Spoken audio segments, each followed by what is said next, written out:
Wonderful. So I guess now we are officially on, also via Zoom. Thank you all for being here with us today. Due to, it seems that the rain in Geneva is not something news, but we're happy to have you all here with us today. And of course, I would like to thank everybody who is online with us. We have over 100 participants already via Zoom. And I would like to underline that we have a French, Spanish, and Arabic translation available. So please choose according to your language, according the room that you need to be in with the translator. And of course, I would like to thank the amazing panelists we have here today with us. So I would start, I guess, very shortly about why we are here, right? So enabling civil space, so guidelines to promote the right to access funding. The funding issue has become quite a big matter when it comes to, when we talk about shrinking civil spaces for the last several years, but financial matter has become a quite large issue lately, especially when a number of countries have been using the different recommendations from different actors, using issues of transparency or fighting against corruption or anti-terrorism measures or money laundering. So we have seen all the different reasons used against the financial issues, the problems that have been caused for civil society across the world. And here we are today. We will have a different aspect on the different experiences shared today from different concepts of different continents, and we can see the globally ongoing challenge, as well as maybe we can together try to find the solutions and get together to overcome this ongoing problem. So I am extremely delighted to be here today moderating this very important session. I am Ketevan Chacha. I am from Georgia. I'm a civic activist from Georgia, an executive director of Center for Development and Democracy in my country, but most importantly, I'm a steering committee member of the World Movement for Democracy, which is a global network of democracy activists from around the world, civic activists, politicians, parliamentarians, media, academia. So we unite everyone who is fighting for democracy, and we all agree that democracy needs that today. So I'm extremely honored here today to have a special rapporteur of UN on freedom of speech and assembly, Mr. Clement Voule, with us today. So of course we will start with his presentation, and then we will invite my colleagues from the civil society, and then we also have two speakers joining us virtually. So Clement, the floor is yours. Thank you very much, Ketevan, the moderator. Let me first welcome all of you to Geneva Academy for to exchange on this important initiative, which is the guideline on access to resources for civil society. I would like first of all to really thank all of the co-sponsors, starting by the National Endowment for Democracy, in particular World Movement, RIOTA, who puts all of the effort to make sure that we have this space to discuss. Thank you very much for your continued support, for the mandate, and for your commitment, in particular, for the issue of access to resources for civil society, in particular, foreign funding. Let me also highlight some of the co-sponsors of this event, since it's important: Gulf Center for Human Rights, CIVICUS, European Center for Non-Profit Law, DefendDefenders, Latin American and Caribbean Network for Democracy, International Center for Non-For-Profit Law, Asian Democracy Network, and Article 19. Thank you very much for co-sponsoring this event, sir. Let me quickly just say what this guideline is about.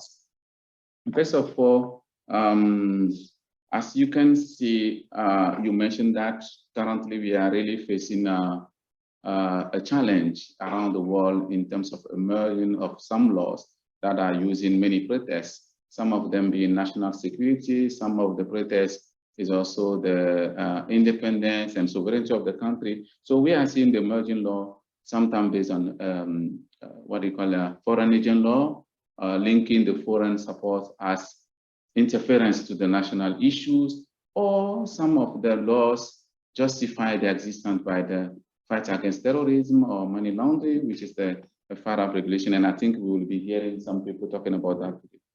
But this guideline is a follow-up of my 2022 report, where I highlight already some of the trends that we are seeing, including such law, but also including also some bank practice, but also some donor also for sometimes that their work sometimes also, or the way that they operate sometimes may increase the risk for civil society when it comes to the foreign fund, the access to resources. So my sincere expectation is this guideline that really provide framework of states, donor, international community to enable civil society access to resources. My expectation is really that this guidelines specifically will help, for example, the donor community that are seeking to ensure their grant-making policy and practice strengthen the financial sustainability and the impact of civil society, so that they can ensure that using this guideline, using those provisions, they can really review their grant-making processes. But also for the state and donor that are seeking to encourage national philanthropy, because it is important to ensure also that we create this kind of incentive at the national level for people to donate for the humanitarian work, for civil society work. But also my expectation is that this guideline also will help multilateral entities working on issue of counterterrorism and anti-money laundering that impact the work of civil society, so they can understand that fighting against terrorism, fighting against money laundering should not be a pretext to restrict the space for civil society, that there are other ways that they can continue this legitimate fight and preserve the civil society ability to or right to continue to receive funding and foreign funding. But also that this guideline will help bank and financial institutions in needing to clarify how they can support or they can meet their responsibility to respect the right to freedom of association when they provide financial support for civil society. Opening up a bank, sometimes we also realize that in some countries, some banks went even beyond their national regulation, setting up new rules when it comes to the civil society to open bank accounts or to draw money, where some companies at the national level are not subjected to the same rules. So it is important for them, but also for civil society, because you know, we have been accused, you have been accused that your funding is going to terrorists, that you are not transparency. But this guidelines will try, by leveraging some of the best practices, it's also trying also to help you to improve your self-regulation practice and good internal governance, to ensure that you are not stigmatized and that the state is not using justification, lack of transparency, accountability, or your funding going to the terrorists, or you have been accused to finance terrorists and everything. So this guideline aim also to help you for that, but also for national human rights, for also every entity, stakeholder, civil society that want to promote this fundamental freedom for civil society, to say that without access to resources, it's impossible for civil society to carry out their work and to contribute to the implementation of 2030 agenda, but also to also contribute to fighting against impunity. So this is the overall. Just for 1 second to say that in the process of developing of this guideline, I consulted civil society, financial institution, donor, foundation, all of them were consulted. So what you will see in this is the summary of what is happening in different ways, what is not working, what is working. So I invite you, we're trying to summarize this here. You can see we did it in a nice way on how some of the recommendation, how it can help bank, civil society and all this. Please grab a copy there somewhere. You can grab it and try to, I know when you go back home now, you won't do it, but try to start reading it as soon as, and I'm sure my colleagues here, they will now dig into this guideline. They will navigate you through this guideline so you can understand why it's important for you as a civil society, but also what is important, why it's important also for you as advocacy tool when you discuss with bank, other institutions on your right to access to resources as is contained in Article 22 of the International Covenant on Civil and Political Rights. And I mentioned this in my previous report, that access to resources is an integral part of the right to association and is rights. Thank you very much. I will stop there. And I think we are here to hear more your experience than my view on this. So thank you very much. Thank you so much. Our special thanks to UN Special Rapporteur on Freedom of Peaceful Assembly and Association. And we truly believe that right of assistance is an important right to be widely discussing. And absolutely having these recommendations, we hope it's going to be helpful, not only for the international organizations, donors, but also the government and, well, of course, the civil society. I'm delighted to have Ryota Jonan here with us today, the director of the World Movement for Democracy. So Ryota, would like to say a few words about. Thank you, Katie. I'm not supposed to actually talk on this panel, but we dragged him. So let me briefly say welcome to our discussion here. Clement, myself, recently released a blog series talking about 5 main issues. One, we found out that counterterrorism measures is one of the leading factor of fostering restrictions around civil society. Second, freedom of expression, independent media is being attacked. And usually when spaces are shrinking, the independent media is the first threat to the attack. So we need to pay attention to that. We need to do the solidarity with independent media. We're seeing the growth of the virtual civic space. We have been focusing last 20 years or so on the physical civic space, but how do we engage in virtual civic space? How do we protect the space? It's something that we pay attention to. And then, as we heard from interactive dialogue, the Human Rights Council with Clement, the issue of narrative is extremely important. How do we win the positive narrative for democracy? Is something that we need to critically think in the future. And then finally, rights to funding. As Clement said, it is so critical. The funding resources available for democracy activists, civic actors on the ground. Without that, the change that we are hoping to have cannot be materialized. So protecting the civil society's rights to funding, rights to resources, various types of resources, extremely important. So I'm grateful that we have this opportunity here. And thank you so much, Clement, for taking a leadership on this issue and for collaborating with you in the future. Thank you, Ryota. And now I would like to present our first panelist from my very dear friend, Second Committee member of the World Movement for Democracy, Nicolas Opiu. He is the leading human rights lawyer and a founder of Chapter 4 Uganda. Nicolas, if we may ask you to share with us your personal experience of and impact of the counterterrorism measures that have been taken on civil society in Uganda. Well, thank you very much, and good afternoon, those who are in the room and those who are online. Before I make those comments, 2 quick points. The nature of global capital is that capital moves from largely the global north and global south. In other areas of our lives, there is absolutely no problem at all. In fact, there's every attempt to encourage flow of capital from the global north to the south. For private enterprises, for venture capitalist funds, governments are inviting people to invest, inviting capital. But when it comes to civil society, there's a certain unease about it. So the question is not just about the money, rather it's about the intention, cloth behind the narrative that states are parroting, that foreign funding is a bad thing. In other areas it's being encouraged. It's not a bad thing per se. Rather, it is the activities and work of civil society in seeking to hold governments to account that makes states very uncomfortable. So we need to push back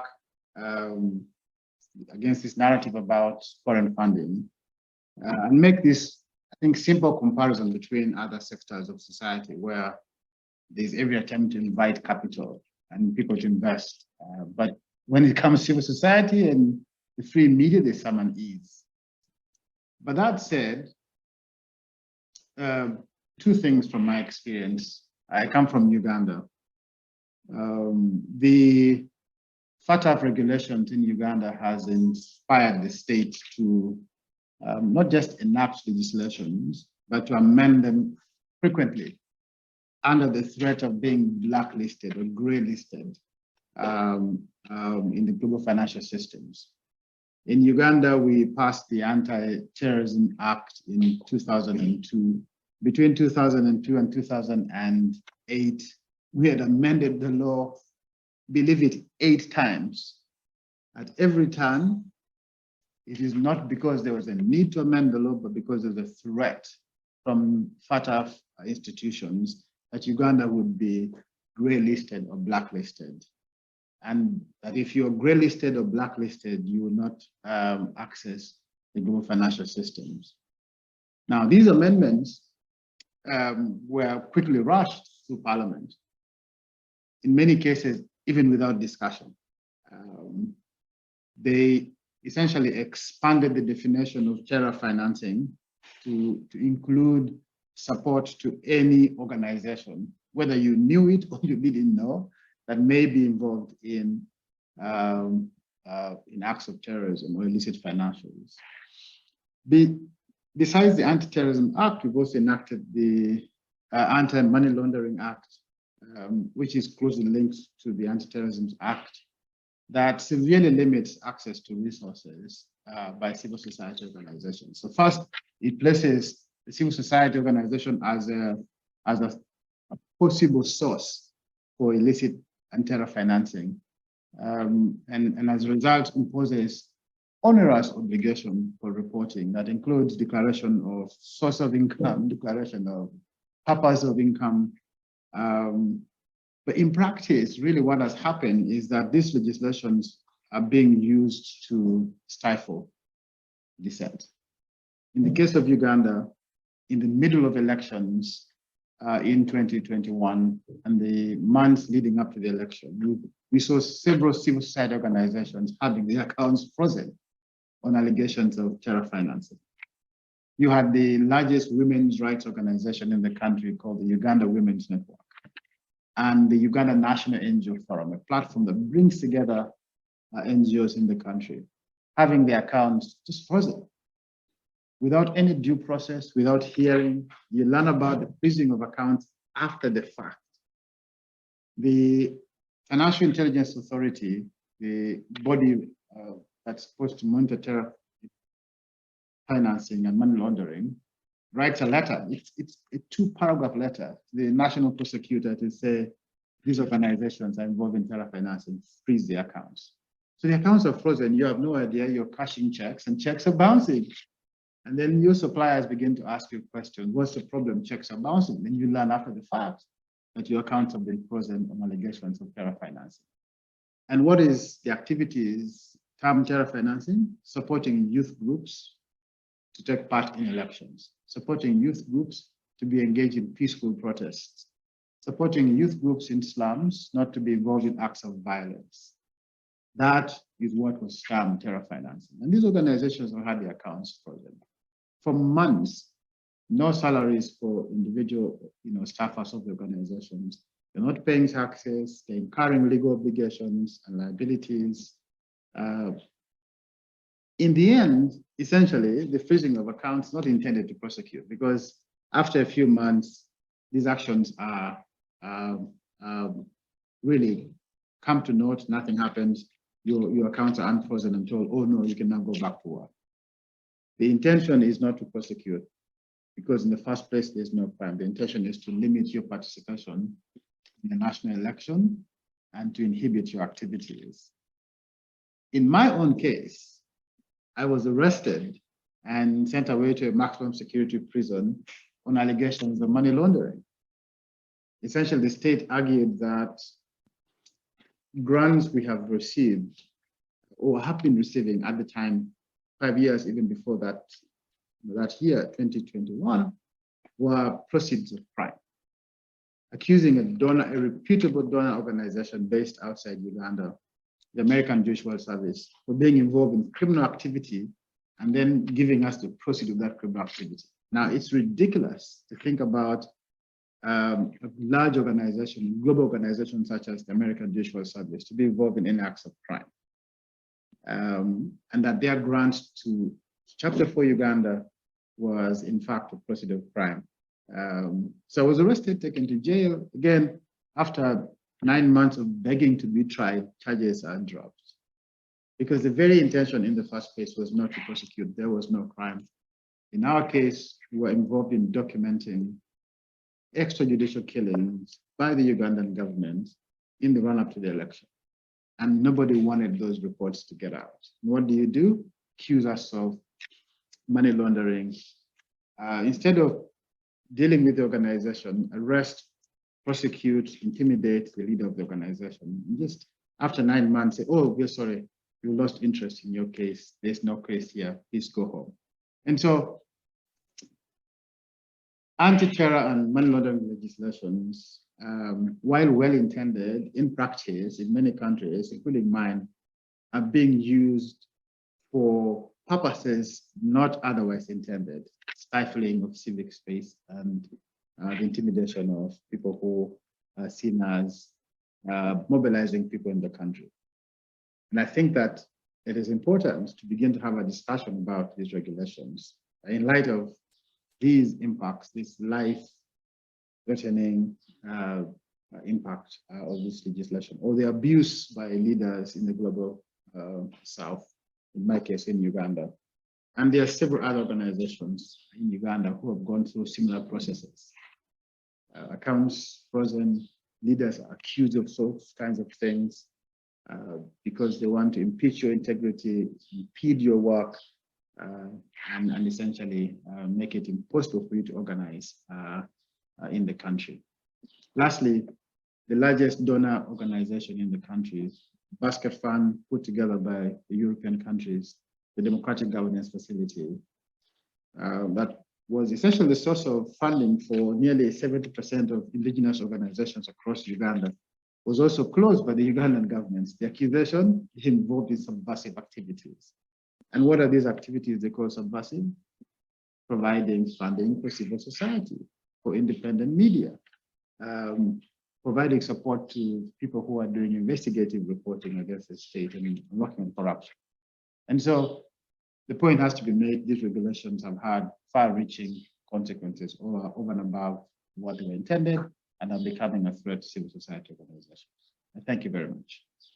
Thank you so much, Nicholas. As we have heard, anti-terrorism and anti-money laundering has been, as a context has been used by many governments, often referred to standards and risks evaluations by a global watchdog on money laundering and terrorism financing called the Financial Action Task Force.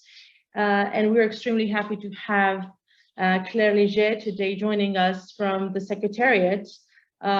She is an anti-money laundering and countering the financing of terrorism analyst, and she's at the Secretariat of the Financial Action Task Force today. I think it's going to be extremely interesting to hear that unintended negative influence of the recommendations of this organization have been used by many governments, as we have underlined.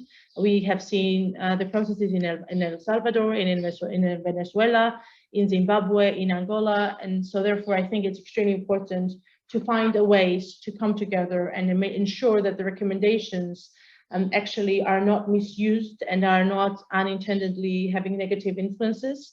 And also, it's going to be extremely important, I think, to hear from you, Claire, what you have in mind, how you're trying to implement the risk-based approach recommended by civil society, and if there's any recommendations that you have in place that you are planning to in place. So it would be, thank you so much for joining, and floor is yours. Thank you so much for inviting the FATF Secretariat to participate to this event. I am very pleased today to provide a short introduction with respect to what is the Financial Action Task Force, what we do, what is the risk-based approach, and how we engage with civil society. So first of all, the Financial Action Task Force, it's an intergovernmental body. We've been established in 1989, and we count 39 members. And in total, we cover more than 200 countries and jurisdictions who have committed to implement the FATF standards as part of a coordinated global response to preventing organized crime, corruption, and terrorism. So what do? We do research on risks, methods, and trends. We set, as you mentioned, global standards, and we assess countries on how they implement those standards. I'll walk you through like all those different aspects of our work to explain a bit further. So first of all, with respect to research on risks, method, and trends, obviously, while countries are busy implementing measures to disrupt illicit financial flows, criminals always find new ways and alternative methods to raise funds and to launder money. That's the reason why the FATF continuously conduct research on the evolving techniques, methods, and trends, and updates its FATF recommendations in order to ensure their accuracy and their relevance to tackle the reality of what money laundering and terrorist financing is on the ground.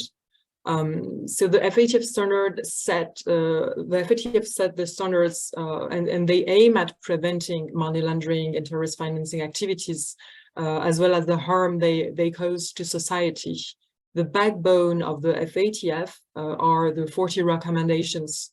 They provide a comprehensive framework on the measures to help countries to tackle this illicit financial flows and those activities. And also in order to assist countries to implement this standard, those 40 recommendations, the FATF create guidance and best practices papers that are based on experiences and practices by public authorities, but also financial institutions, all the private sector stakeholders, and the civil society organizations. So I'll come back to that later, just to emphasize how we engage with the civil society organization and how they have the opportunity to provide inputs and feedbacks. And finally, as was mentioned by Nicola before, also the FATF called upon countries to effectively implement those measures in their national systems and to coordinate and also we conduct and coordinate mutual evaluations.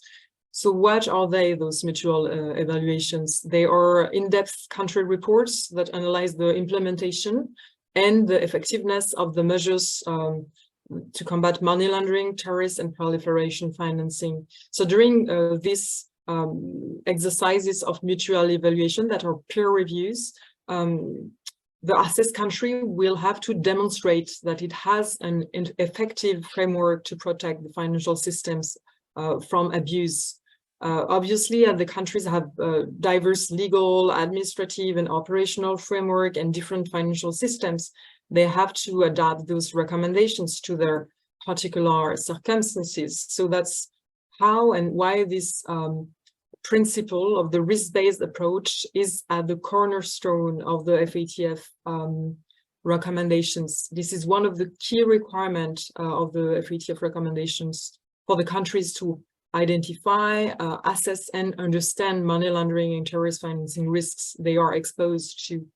So this is in order for them to ensure that they can prioritize their resources to mitigate the risks they are highly exposed to. So once the risks are properly understood, countries will have the possibility to implement, and that's what they are required to implement proportionate, risk-based AML and CFT measures to address and mitigate the risks.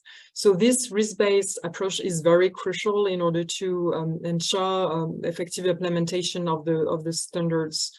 For example, let's talk about like recommendation 8, which is focusing on combating the abuse of NPOs and to protect them against TF abuse.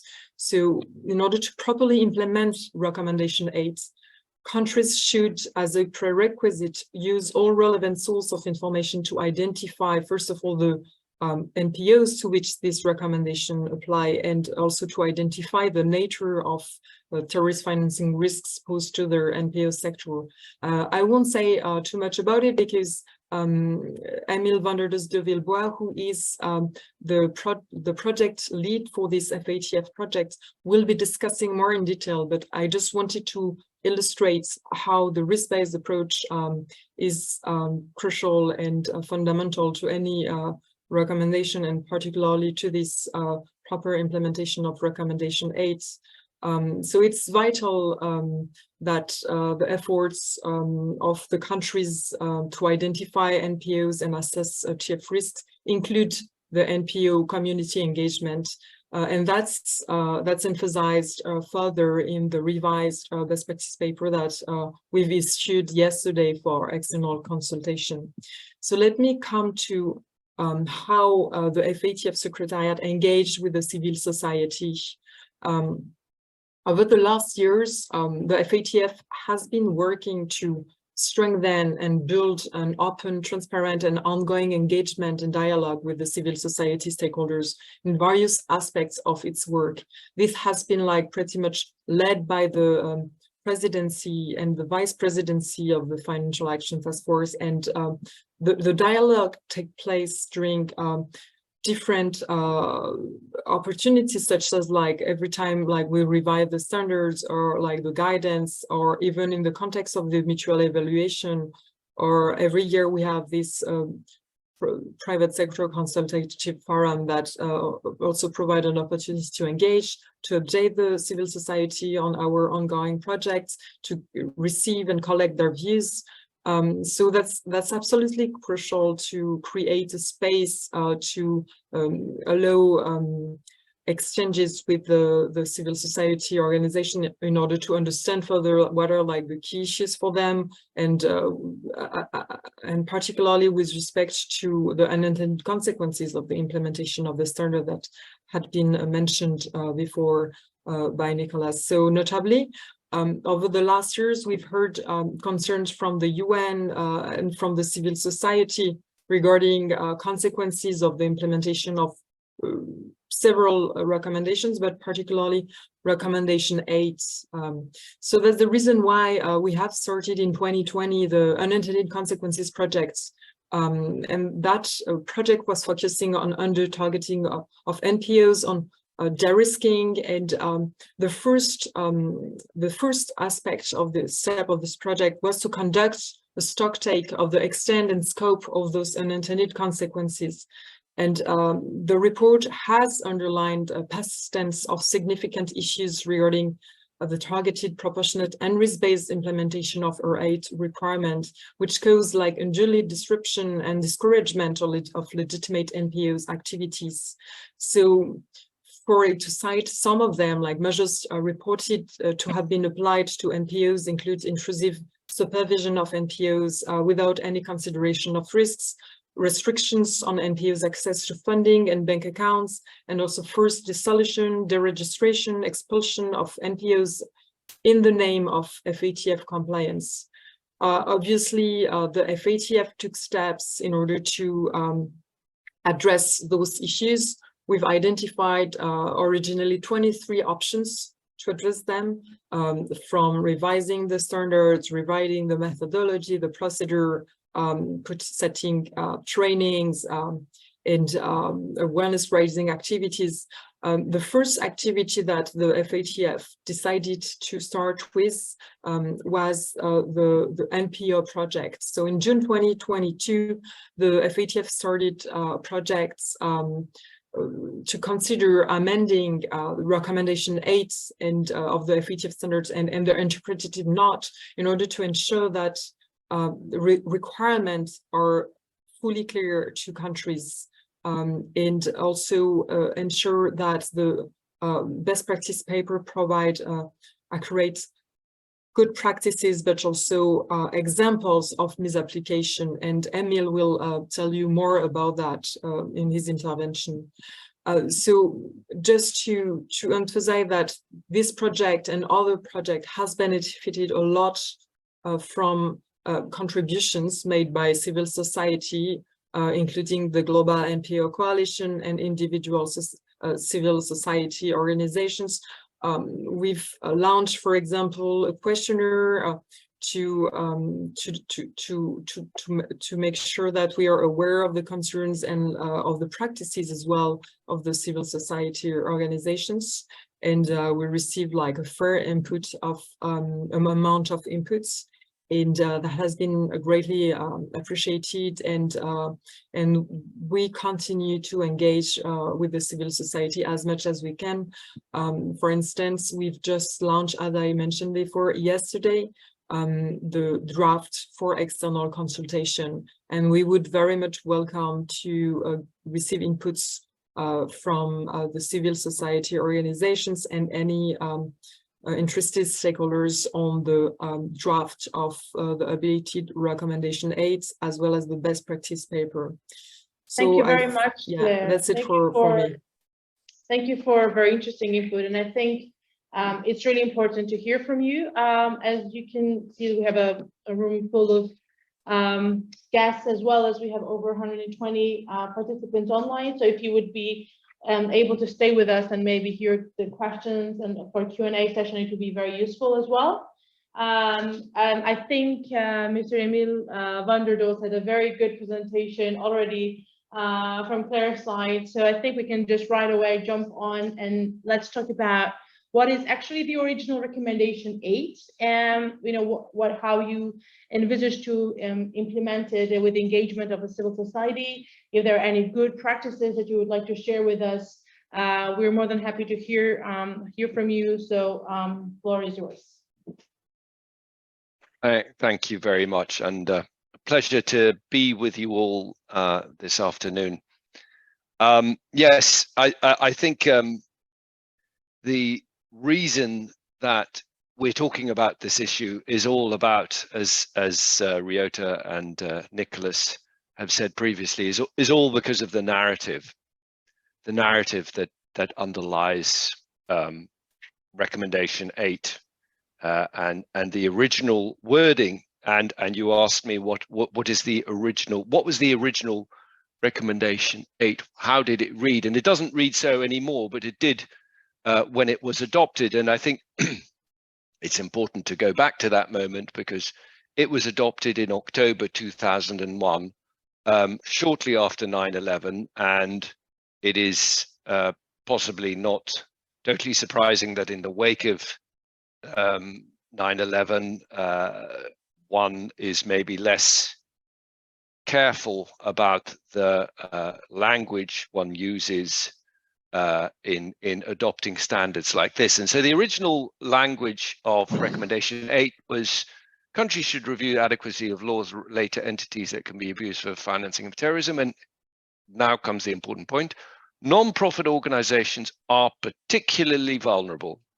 And it's that are particularly vulnerable, and with that recommendation a bit later, 2-3 years later, came an interpretive note, and that note said that non-profit organizations, countries should be able to demonstrate that following standards apply. Non-profit organizations should maintain information on a lot of things, maintain annual financial statements, should be registered or licensed, should have appropriate controls, should know their beneficiaries, should maintain records, all those sort of things. And that really set in motion this notion that, indeed, for reasons unclear, as Nicholas rightly points out, somehow for-profit organizations and large capital got a pass, but non-profit organizations was highlighted as being particularly vulnerable. Now, some countries innocently, some countries malevolently, and that's slightly puts into perspective also this use of the term unintended consequences. I think some countries were very happy that they now had a stick to beat civil society with. I think other countries really, in an honest attempt to implement this, overreached. But anyway, whatever the intention behind it, the upshot was that a lot of organizations were put under very stringent measures, are still being put under very stringent measures to provide all sorts of information to government, to ask for approval of any foreign funding, to ask for approval anytime they seek to raise funds. All sorts of measures that have very little to do with fighting terrorism, but a lot to do with, again, either an innocent or an intended misapplication of this financial standard. And so since that time, FATF, as Claire already pointed out, FATF has realized that this has led not just to financial institutions who are increasingly on the hook for anti-money laundering violations, that financial institutions said, well, if non-profit organizations are so high risk, and quite honestly, I don't make that much money on my relationship with a non-profit organization, why would I go on with my relationship with that non-profit organization? So financial institutions have pulled back and said, we're no longer opening accounts for you, or we're no longer moving money for you. And on the other hand, governments have imposed measures that are so stringent that non-profit organizations have found it very hard to operate. And so as a result of those sort of two developments, FATF already in 2015, 2016, when this whole de-risking issue, and de-risking is just another word for saying terminating financial relationships by banks, when that issue came to the fore, the language of recommendation 8 was changed, and it was made more risk-based, and that is the language of the recommendation at the moment, which simply says countries should review the laws and adequacy of laws and regulations that relate to NPOs, which it has identified as being vulnerable to terrorist financing abuse. And that's the crucial point here, that a country adopt a risk assessment, that it not adopt a risk assessment, that it conduct a risk assessment of where are the vulnerabilities really in my non-profit sector, where, if any, do we see money possibly flowing out to finance terrorist organizations. And only where you see that risk materialized, there you can say, okay, there it is fair to put in extra measures to safeguard the use of those funds and to make sure that that organizations are not inadvertently funding terrorist organizations. Now, what they've, it's then very important, how do you evaluate the examples of terrorist financing that you have? If you simply say, we have a humanitarian organization, and in that humanitarian organization, we saw money flow to a terrorist organization to fund either the people in that terrorist organization or otherwise, do you put the accent on simply it being a humanitarian organization, or do you look at the other factors? Where is it active? What is its internal governance? So you have to look very carefully at those examples and see how you evaluate those before you start taking mitigating measures. And simply saying that was a humanitarian organization, ergo all humanitarian organizations are a risk, and not looking in more detail at those examples is going to give you the types of legislation and regulation that have led to all this, again, unintended or intended consequences for civil society. So you, and I'm glad that I didn't know that, Claire, but I'm glad that the text is now online. With a project team within the FATF, we have been working for the last year and a half to further amend the text of the recommendation, to further amend the text of the interpretive note. And so, not to get too technical, but the standard consists both of text of a recommendation and of the interpretive note to that recommendation. And both in both of those, new changes have been proposed that are now out for consultation, and where you as civil society have a chance to weigh in. And there is also a best practices paper attached to those two documents out for consultation.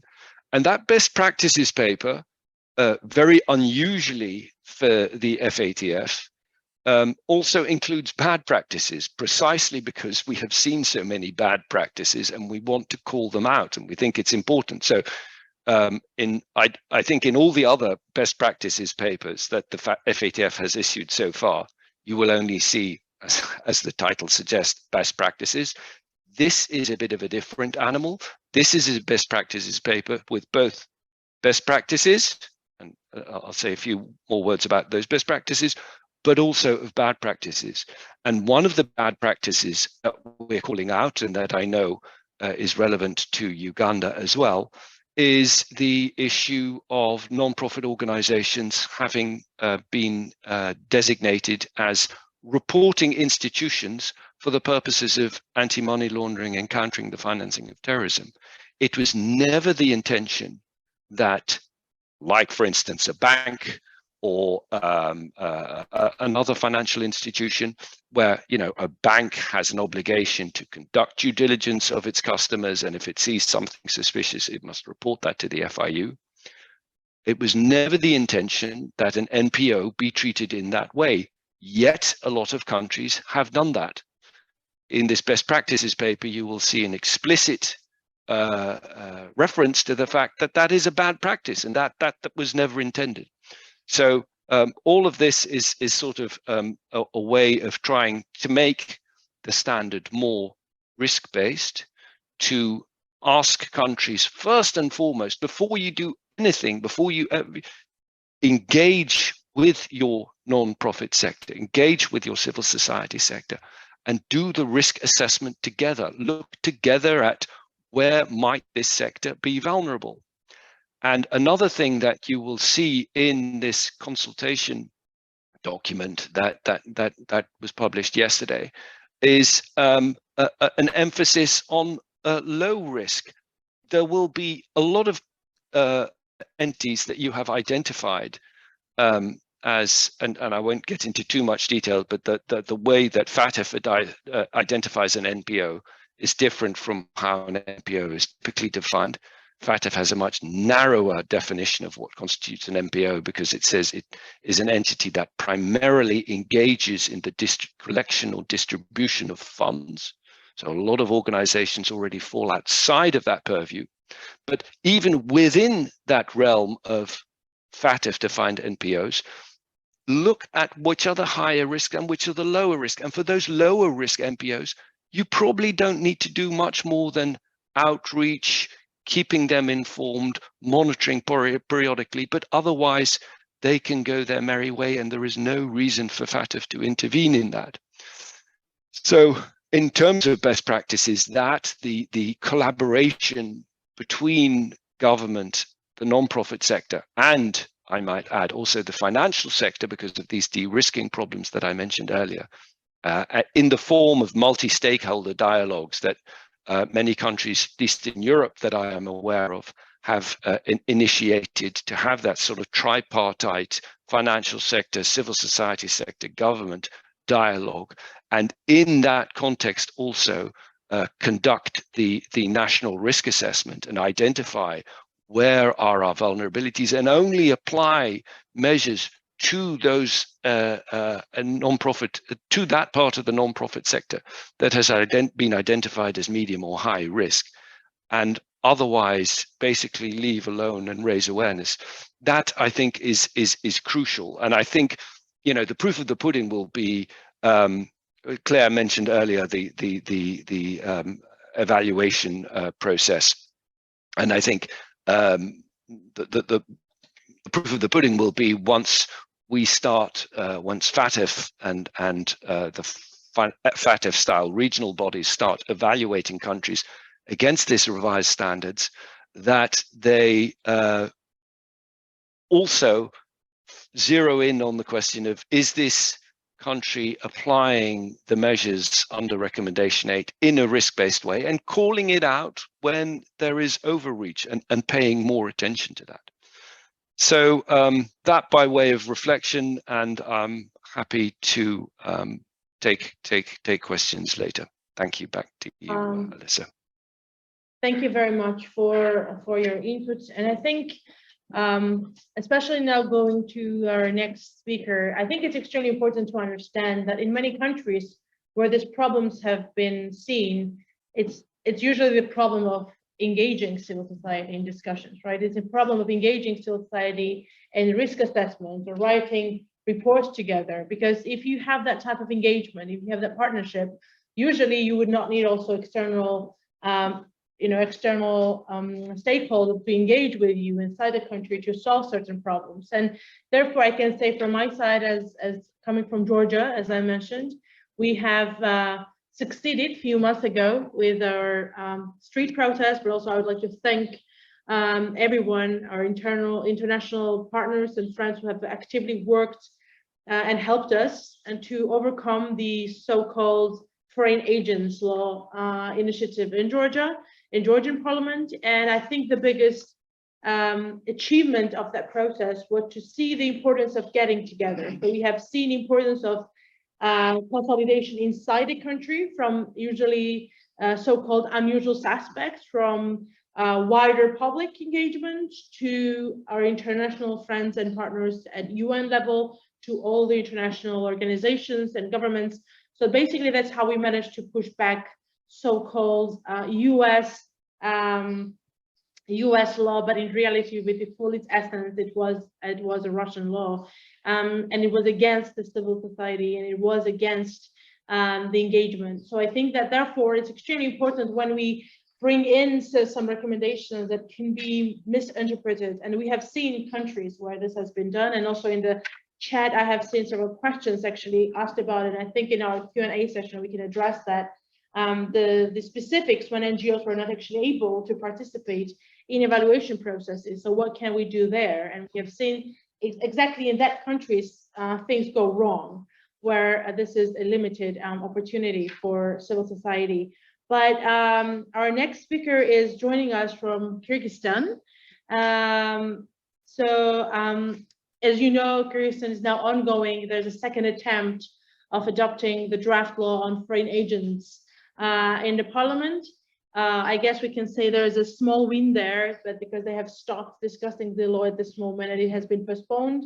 So actually we were discussing yesterday that gives more time to everyone to organize and push back even stronger than I guess the first time, which was not enough. So Erkina Ubisheva is a director of the Smart Han Association in Bishkek in Kyrgyzstan, and she has been working in non-profit sector for over 20 years.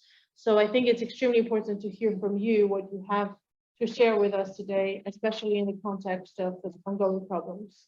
Thank you so much. Thank you. Good afternoon, my dear colleagues here and online. Warm regards from Kyrgyz Republic. Actually, in accordance with the agenda, it was arranged 10 minutes for me, and it will be 10 minutes because it is the unique opportunity for the civil society in Kyrgyzstan to be heard about the situation, because Kyrgyz Republic, it was an island of democracy, and now it's not free, and according to the freedom polls ratings, and according is the situation in my country, and that's why I just try to speak as much as possible. So I hope for the understanding. So I want to start my speech with a question. What does a citizen of my country want? We want people to come to my country, not leave. We want our citizens to want to study in Kyrgyzstan, start a family and have children, go to election and peacefully realize and know that their vote is important. After all, we want the citizens want to grow old in this country and die in accordance with their last wishes after a happy life. It's just called in simple words, quality of life. And it's depending on the decisions made by those in power, starting from the head of the village, ending with the deputies of our parliament and the president. The UN Secretary General was very clear in his call to action for human rights in February 2020, that a society is stronger and more resilient when women and men can play a meaningful role in political, economic, and social life, contributing to policy making that affects their lives, including by accessing information, engaging in dialogue, expressing dissent, and joining together to express their views. Unfortunately, actors in development cooperation, human rights defenders, and independent mass media who freely criticize the authorities and speak out on corruption and other issues that are sensitive to those in power are subject to acts of harassment, persecution, and intimidation in my country.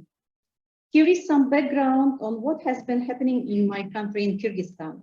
In October 2020, President Sadir Japarov rose to power following mass post-election protests and adopted a controversial new constitution, which significantly expanded the president's power and authority while reducing the size and scope of the legislature and weakening its checks and balances.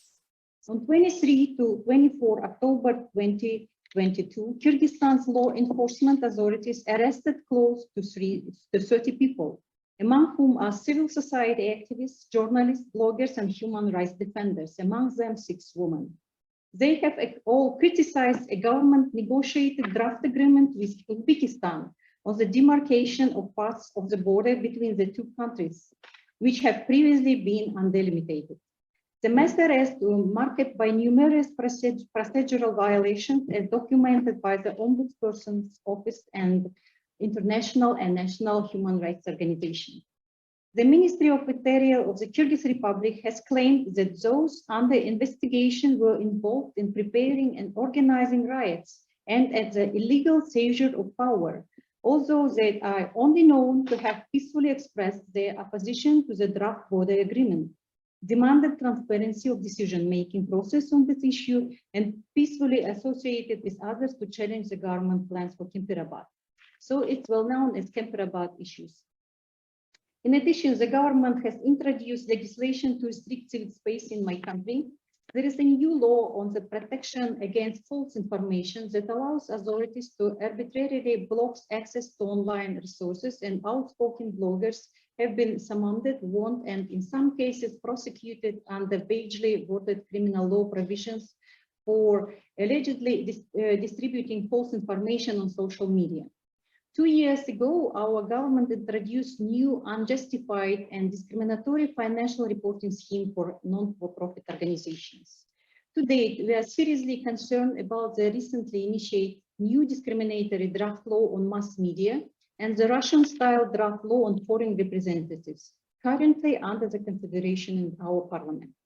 This repressive and stigmatizing draft law on foreign representatives is primarily targeted at foreign-funded civil society organizations. While the draft law does not use the terms foreign agents, it proposes introducing another stigmatizing label for non-for-profit groups which receive financial assistance from foreign governments or international foreign organizations. Should the draft law be passed, such groups would be required to register as performing the function of a foreign representative. Groups that fail to register could have their activities suspended for up to 6 months without a court decision. Alongside the stigmatizing foreign representative status, the draft law proposes that on organizations whose activities involve violence against citizens or the harm to their health or with inducement of citizens to refuse to perform civil duties or to commit other unlawful acts would be punishable by a fine around the $1,000 or imprisonment for up to 5 years. If adopted, NGOs might face the threat of arbitrary criminal charges to censor them, prosecuted the organizations for defending the rights of most vulnerable populations. The draft law introduced also new reporting obligation for all non-commercial organizations and grants broad power to authorities to oversee and interfere in the activities of non-for-profit groups. The proposed new reporting requirements in the draft law will be burdensome for NGOs, especially for the rural and small NGOs. It is the people that will suffer the most. These NGOs provide vital services to the people, services that government might not be able to provide due to the limited budgeting or lack political will. One such organization, Precedent, which alongside several Kyrgyz NGOs was an article by the pro-Kremlin website AJS.ru entitled List of Foreign Agents in Kyrgyzstan, Time to Begin. This organization provides free legal assistance to vulnerable groups as victims of tortures, domestic violence, patient communities, and civic activists and independent journalists who are prosecuted by the authorities. Limitations imposed on civil society capacity to operate effectively would have a detrimental impact on the delivery of important development programs within the country. The climate for free speech has also deteriorated significantly in Kyrgyzstan as the authorities have stepped up efforts to suppress criticism and prevent discussion. The discriminatory draft law on mass media that is currently pending review by the OSCE Office for Democratic Institutions and Human Rights and the Venice Commission. The authorities, unfortunately, also have exploited the fight against disinformation to stifle legitimate free speech, including closing the Kyrgyz service of Radio Free, Europe Radio Liberty, because of video report about the September 2020 hostilities at the Kyrgyz-Tajikistan border, which presented the official views of both countries, which was a serious blow to freedom of expression in the country. And another case of particular concern is that of journalist Voule, a journalist who had a set of spurious charges initiated against him last year following the publication of high-level corruption investigation. Although he was acquitted and released, he was nevertheless deported from Kyrgyzstan in November 2022. The legislative proposals regarding media and freedom of association, if adopted, would inevitably, disproportionately, and discriminatingly constrain civic space in my country, thereby adversely impairing the ability of civil society actors to deliver. And we recommend, on behalf of civil society, especially human rights defenders, we recommend you, Mr. Voule, to raise concerns about the recent development in Kyrgyzstan and to insist that the authorities of my country respect their international obligation on freedom of expression, association, and peaceful assembly, and refrain from using criminal prosecution as a tool of retaliation against those who criticize and oppose government initiatives. The second, to urge authority to comply with national and international due process and fair trial guarantees in the case initiated against critiques of the Kemper-Abad border deal. Ensures that activists still held in pre-trial detention without compelling grounds are subjected to alternative measures of restraint during the continued investigation. And promptly and unconditionally release all against who criminal charges have been initiated in this case because of their peaceful and legitimate exercises of their freedom of expression, association, and assembly. To send the joint 3 UN special procedures allegation letter to the Kyrgyz government against these repressive legislative initiatives, making it clear that its adoption would be at odds with Kyrgyzstan international human rights commitments, especially within the membership in the UN Human Rights Council for the period 2023 to 2025, and would negatively affect mutual cooperation and assistance programs. And to consider planning country visit, given that Kyrgyzstan has issued a standing invitation at the end of 2021. Thank you for your attention, please. Thank you for cooperation. Thank you very much. Thank you, and I will wish you good luck in upcoming fights. And I think it's extremely important that we see, and every time we have been hearing about the success stories, I think it's extremely important to see the engagement from different stakeholders nationally as well as internationally. So I think therefore, moving now to the Q&A session, I don't want to take more of your time because we already have we have moved to the Q&A part of the timing, and I know there's a next event coming up. So we please, if the floor is yours for the questions, and I will also have been monitoring questions online. So online viewers, please send us the questions if you would like me to raise them. I have few already, but I'll do my best. So any questions in your audience? Yes.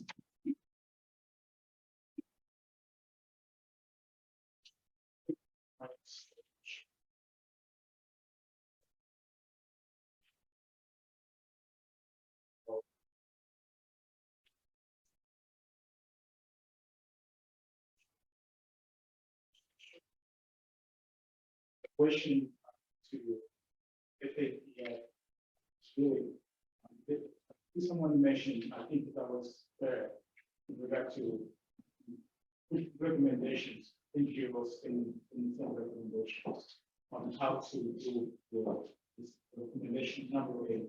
So I guess my question is how people from the people of NGOs who are listening right now, how can they see the recommendation? Is an email? Claire, I think if you couldn't hear us, the question was exactly, can you share with us the contact or forms, how NGOs can directly send you the recommendations and how they can get engaged? There was a question from Angola.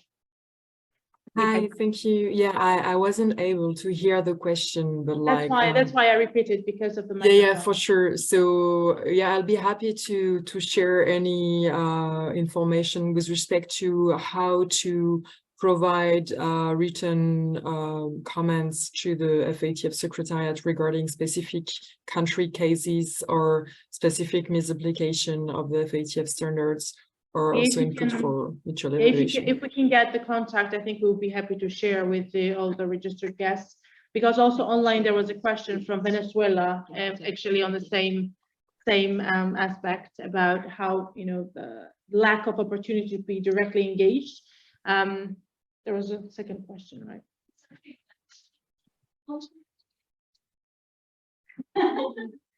I just wanted to bring out a little bit of the program.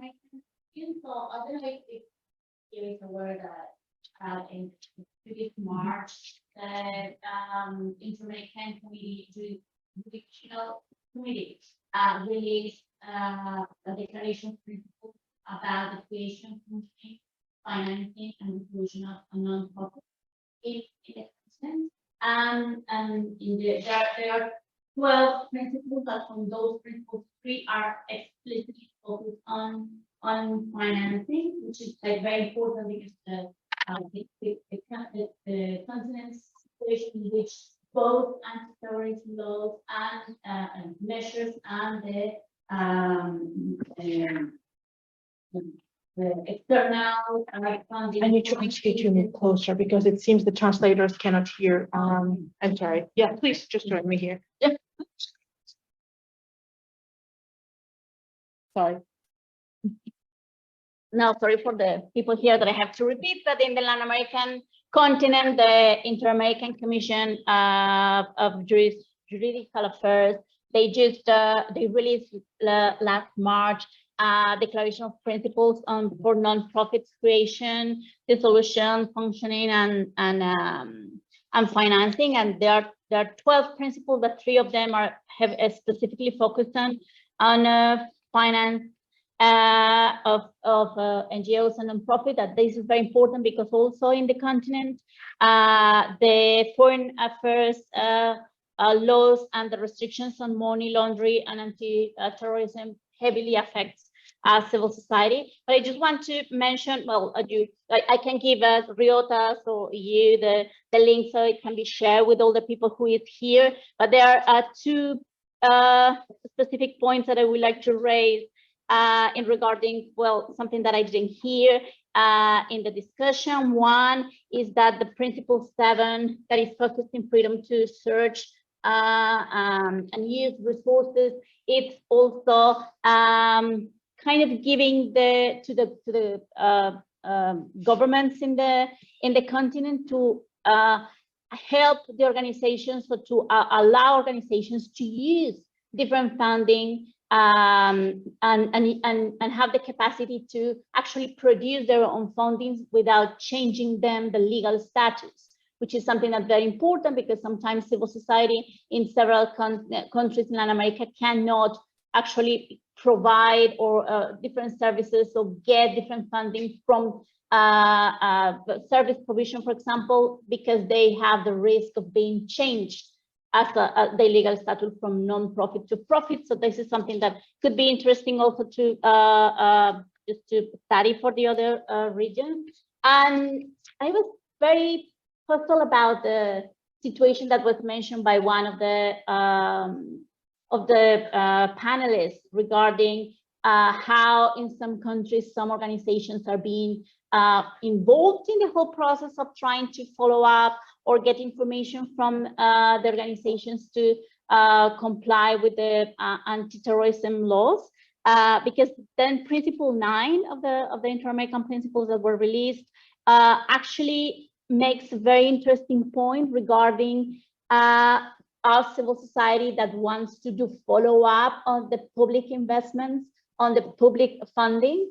What happened when that public funding is devoted to a civil society that is actually administrating public funds for certain processes or even their own projects? So what happened when another civil society wants to request funds for that, request information for that? Because at some point, when that happens, civil society is losing their ability of performing as a private entity and become sometimes articulated with the access of information laws that restricts their action. Sorry to Thank you. Thank you. You became our additional speaker. It's good to see you. Thank you so much. Yeah, I think we can get one more question. Let's get two more questions, and then we can go with the 1 minute answer from the panel and the speakers. Yes, please. Thank you. Let's try to move this. We're now starting to see finally some level of pushback at the limiting of access to foreign resources.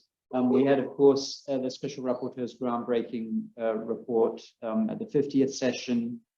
We're starting to see the introduction of elements in some resolution processes at the UN that are starting to set kind of international standards in this area. My question to the panel is, what more can be done at a UN level to try and address this issue for those of us who are wanting to push back at the general limiting of access to resources? Thank you. Thank you. This is a new way of moving the microphone. Yeah, that's so helpful. Very short, but it's directed to the Special Rapporteur. First of all, fantastic guidelines. We'll be using it in our national summit on civic space and funding in the Philippines, and also an Asia Pacific Summit by the end of the year. So great work. But one comment, and I apologize if it is speaking too much from our individual experience in the Philippines. I was wondering if I might have misunderstood the guidelines, but is there any reason why there was not a stronger statement against states refraining from actively undermining CSO sources of funding? Just to sort of give an illustration of that, our organization, apart from, of course, receiving foreign funding, we try to do other ways of raising funds.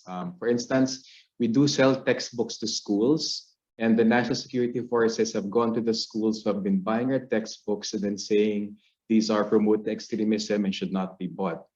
We have a building that we have tenants. The state has been harassing our tenants, telling them to leave because they don't want terrorists as landlords. And of course, last point, in the UN cafeteria just the other day, I bumped into an undersecretary of the Presidential Human Rights Commission who in 2019 went around the UN, Belgium, Bosnia, telling our funders not to fund us. So I'm just wondering, if I apologize if that is too specific, but I did not see any specific language against states refraining from the active undermining of various civil society funding sources. Thank you. Thank you. Sorry for the time limit, but if our online guests would like to refer, there has been many questions about Venezuela. There has been questions about maybe if there's any recommendations from your side, what civil society can do more to be more engaged and to be more aware.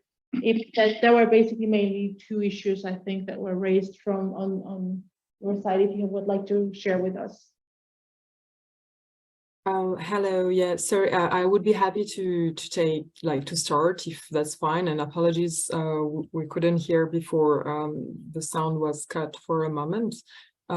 So I believe that the question from Venezuela was respective of the mutual evaluation that has been adopted recently. So with respect to engaging with the FATF Secretariat and the mutual evaluation team in the context of a mutual evaluation, so we have a process that allow external stakeholders, including civil society organizations, to provide information that are relevant to a specific country and specific recommendations in the context of a mutual evaluation. So there is a timing for that, and it's 2 months prior to the on-site visit. Any inputs is welcome in writing. There is an email address that I'm happy to provide.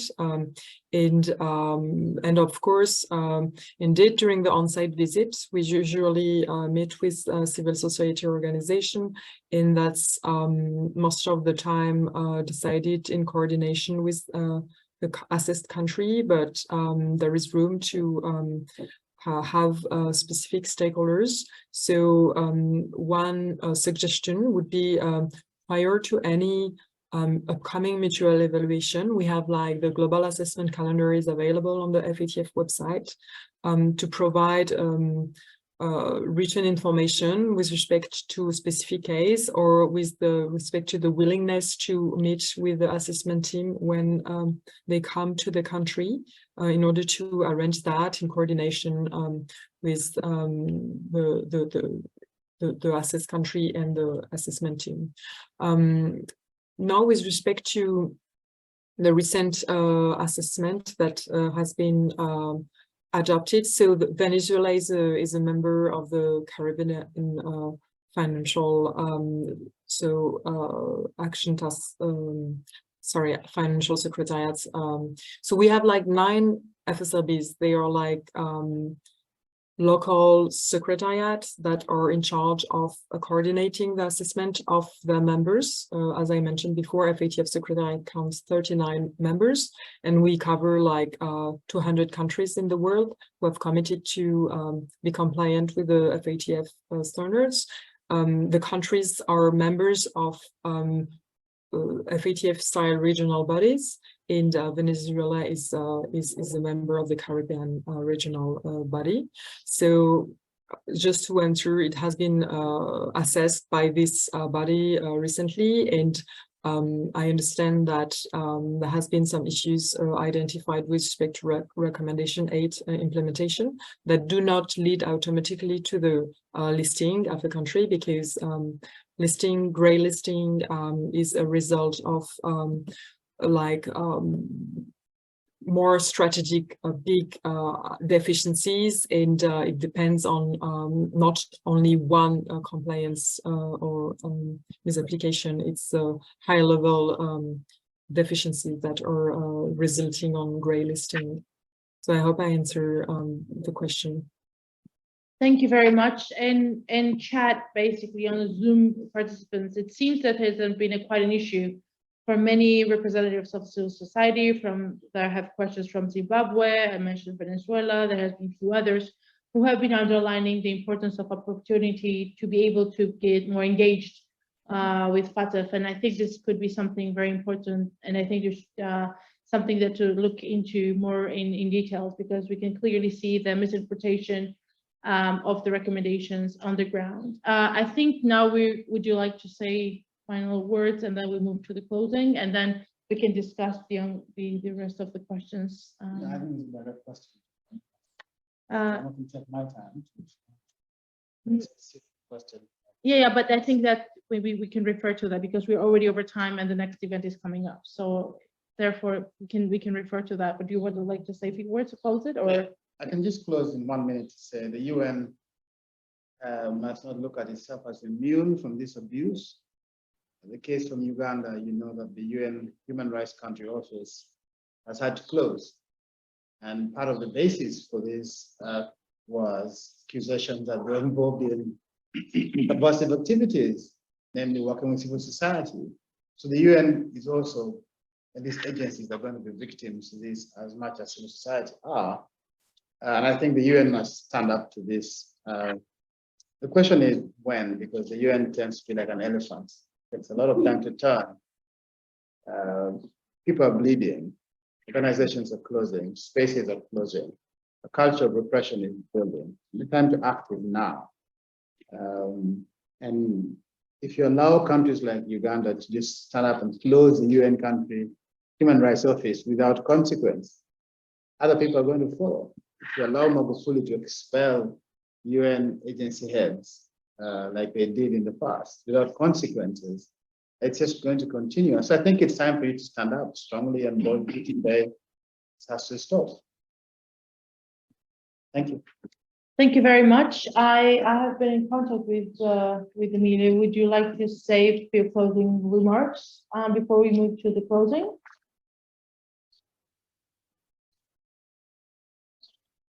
Sorry, was that directed to me? Yes, would you like to say a few words?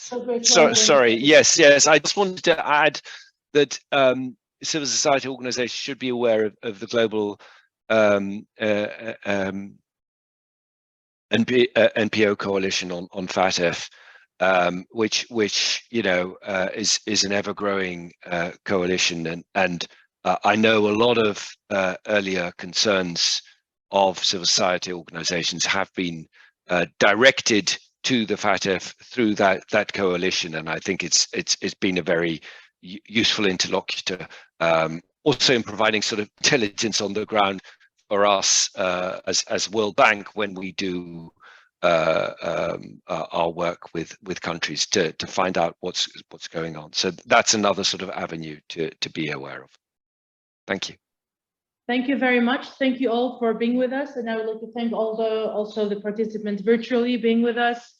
I think now it's time to move to the closing of this very important panel. So first of all, my sincere apologies. It seems at the beginning of the panel, I gave you additional job to your already very full task. But so UN Special Rapporteur on Freedom of Peaceful Assembly and of Association. Thank you so much. We Clement, we very much appreciate your support, because I think for every NGO on behalf of the civil society, we can clearly say you have always been with us in this very challenging times. And well, thank you so much also for this guidelines, because as we can see, it's a globally becoming a very big challenge. So floor is yours for closing remarks. And I would, once again, thank you.